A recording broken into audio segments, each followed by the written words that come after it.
नारद जी कहते हैं, अहम तु पृथ्वीं यातो ज्ञात्वा सर्वोत्तमामिति। मेरा एक बार हृदय किया कि चलो भैया, बहुत समय हो गया, संतों के श्री चरणों में बैठकर भगवान नाम का रसास्वादन नहीं किया गया है, चलो भगवान नाम का रसास्वादन करने चला जाए। तो मैं धर पृथ्वी पर आया, पृथ्वी में भारत भूमि पर आया। मैंने पूरी पृथ्वी घूम ली, लेकिन महाराज मुझे कहीं संत वृंद और सत्संग मिला ही नहीं।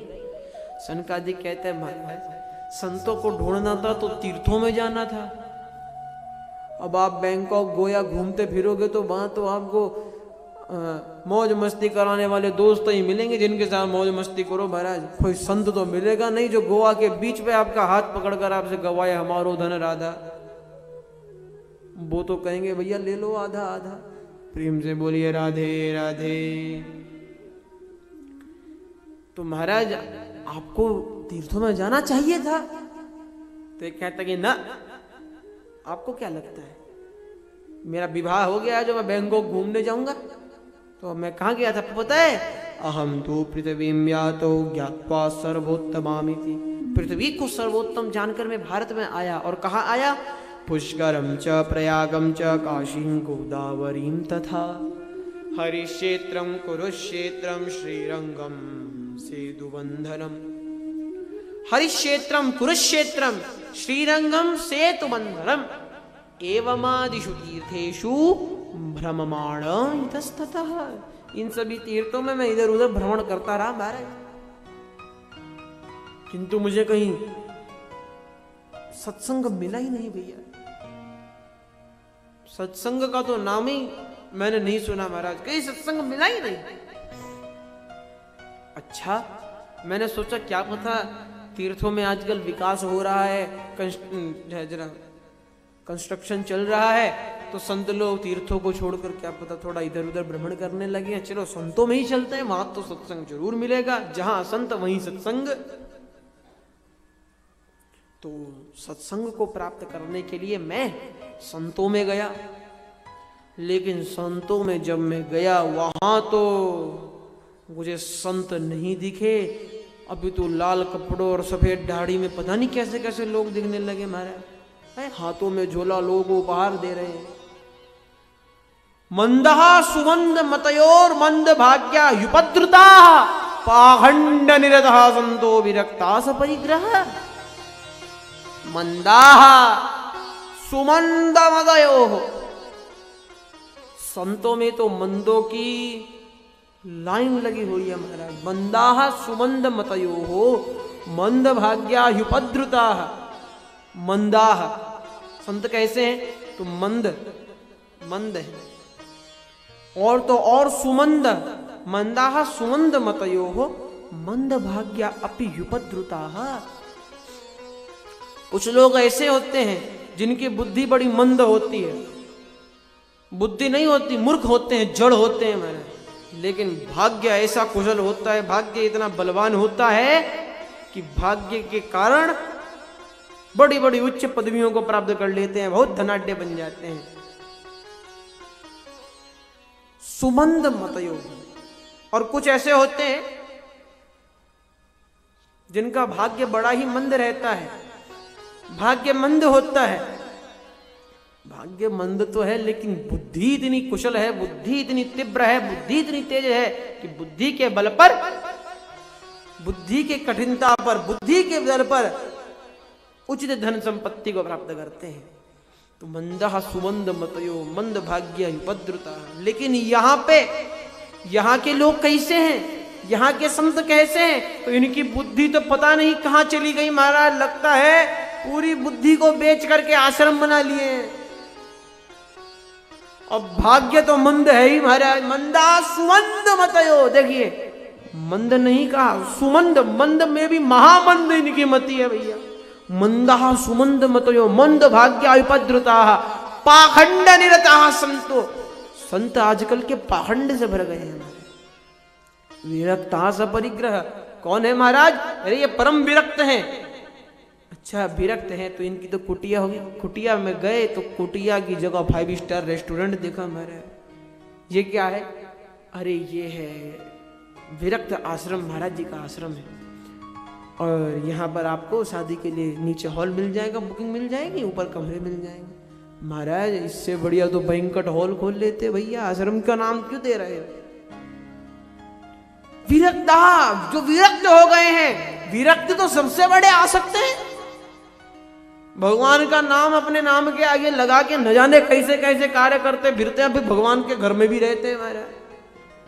विरक्ता सा परिग्रह, हाँ विरक्त होकर भी परिग्रह धन अर्जन करने में लगे हुए हैं महाराज। आजकल लोग संत गुरु जो बनाते हैं, भाई महाराज जी को गुरु बना जाए, कौन से महाराज जी? तो वो महाराज जी पकड़ेंगे जो भैया फॉर्चूनर में घर जाते हैं और इनोवा से घर से आते हैं महाराज, जिनके एक नहीं पूरे हर प्रदेश में एक एक आश्रम हो महाराज जी का। जो जितना बड़ा धनाढ्य वो उतना ही बड़ा, उतने बड़े वो अपने आप को हम उन्हीं का चेला बनने का वो करते हैं महाराज। आजकल हम संतों को उनके धन से देखते हैं, संतों को उनकी विद्वत्ता से, उनकी बुद्धि से नहीं देखते। जबकि श्रीमद् भागवत महापुराण में स्पष्ट लिखा है, यावत बृहेत जठरम तावत सत्वम हिदेहि नाम अधिकम योभिमन्येत सस्ते नो दंड मरहति। धन तो छोड़ दो, आपने जो भोजन पात्र लिया है उस भोजन पात्र में पहले तो भैया आजकल की जो है भोजन की व्यवस्था ही खराब हो गई। आजकल तो भैया क्या भंडारा और क्या महाराज ने स्टॉल लगा रखे, स्टैंडिंग में भंडारे चल रहे हैं। भैया शादी कर लो, इससे बढ़िया किसी गरीब का भला हो।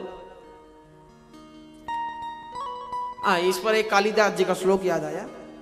कालिदास जी महाराज को राजा भोज ने मूर्ख कहा, तो कालिदास जी ने बताया, सरकार खादन्न गच्छामि हसन्न जलपे गतम न शोचामि कृतम न मन्ये द्वाभ्याम तृतीयो न भवामि राजन किम कारणम भोज बदामि मूर्ख। मूर्खों के लक्षण बताए। महाराज मैं खाते हुए चलता नहीं और चलते हुए खाता नहीं, खड़े होकर नहीं खाता हूं, हसन न जल पे। कुछ लोग ऐसे होते हैं ना जो हंसते हुए बोलते हैं उनका वो बोल क्या रहे हैं, वो बोल रहे हैं, हंस रहे हैं, कर क्या रहे हैं महाराज, ये समझ में नहीं आता। या तो हंस ही लो या बोल ही लो महाराज। गतम न सोचामि कृतम न मन्ये, जो बीत चुका उसके बारे में शो कर मैं अपने मुख पर हाथ रख कर नहीं बैठता। ओहो, अगर मैं ऐसे इन्वेस्ट करता तो मेरा इतना हो जाता, अगर मैं ये वाला टेंडर पकड़ लेता तो इतना लाभ मिलता मेरा। तो गतम न सोचामि कृतम न मन्ये, जो मैंने कार्य विवेकपूर्ण कर दिया उस पर मैं बार बार नहीं सोचता। और सबसे मुख्य द्वाभ्याम तृतीयो न भवामि राजन। साथ गो में लड़ाई चल रही है, नरद ने आकर और बीच में टांग लगा दी, तो द्वाभ्याम तृतीयो न भवामि राजन महाराज। दूसरे जब दो बात कर रहे हो तीसरा मैं नहीं होता हूं। किम कारणम भोज बदामि मूर्ख, जब मेरे में ये मूर्खों का लक्षण ही नहीं है तो आप मुझे मूर्ख क्यों कह रहे हैं? आप सब खुद समझिए कि हम में तो कोई लक्षण नहीं घटता है ऐसा है। प्रेम से बोलिए राधे राधे।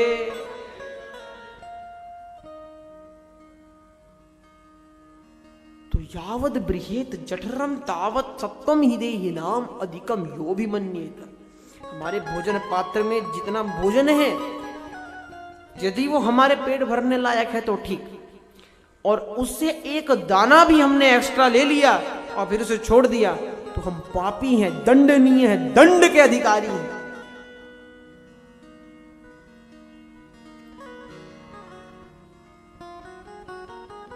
एक बार कथा में किसी ने प्रसंग सुनाया कि भैया जो कथा कर रहे हैं, कथा को श्रवण कर रहे हैं, उनको जो है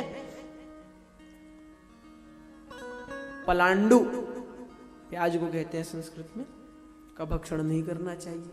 महाराज जी कथा कर कर घर में आए, देवी जी ने पकवान रखे, एक में प्याज नहीं भैया। महाराज जी ने बोला, अरे तुमने ये प्याज कहाँ गायब कर दी? तो उन्होंने कहा, सरकार आज हम कथा में गए थे, आपने बताया कि कथा करने वाले को, सुनने वाले को प्याज नहीं खाना चाहिए। अरे भैया वो परवचन है, वो प्रवचन है, उसको ध्यान से मत सुना करो, वो दूसरे के लिए कहा गया वचन है, वो प्रवचन नहीं है, वो परवचन है। तो क्योंकि भगवान ने स्वयं कहा है, इसलिए तो आज संसार के लोग अपनी मर्जी से जीवन यापन कर रहे हैं। क्योंकि जो सनातन धर्म की ध्वजा लहराते हैं, जो संत हैं अधिकतम, ऐसे सर्वे नियमा सब वाला, कुछ संत आज भी ऐसे हैं जो संत के नाम पे वास्तविकता में संत शिरोमणि है पूज्य गुरुदेव की भांति, किंतु कुछ संत संत हैं या असंत हैं, ये हैं क्या इन्हीं को पता नहीं चलता। मैं